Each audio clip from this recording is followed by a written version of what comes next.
Hi, it's Irma from Food for Healthy Bones. I'm here with Skelly. I'm always here with Skelly. Today we're going to do a basic cutting class. How do you cut kale and how do you cut collards? First of all, let me show you how I store them. I use these plastic bags over and over again. I put them in water. You see it has some water in here. You can't see it. This is a recycled jar. Anyway, it has water in it. And the plastic bag goes over it and it creates this greenhouse effect.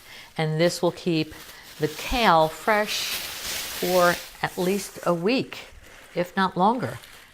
So I'm going to show you how to fillet a kale. It's sort of like filleting a fish, but it's different. You see the kale has a center spine. So I'm going to take my knife and run it right along the spine.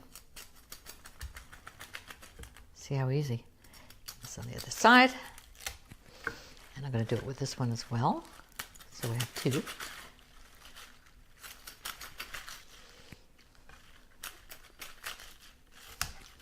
And then I put them in a bunch like this.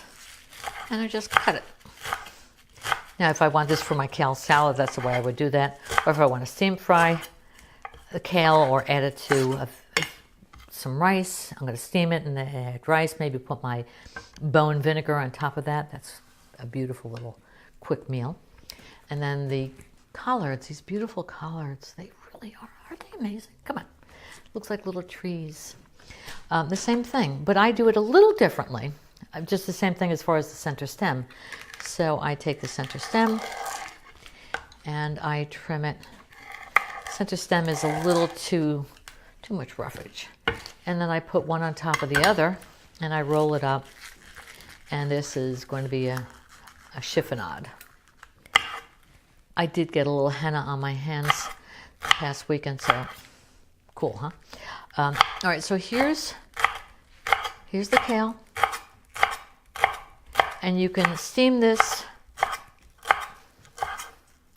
put it into soup. It becomes like a spaghetti, but this is raw, so I usually like to steam it first. And if I'm going to be putting a little dressing on top, or a puttanesca sauce is also a nice idea, or just olive oil and garlic. And if you want these a little smaller, you just put it together and you just slice it up. So that's the easiest way I could show you how to cut up kale and collard. Thank you very much.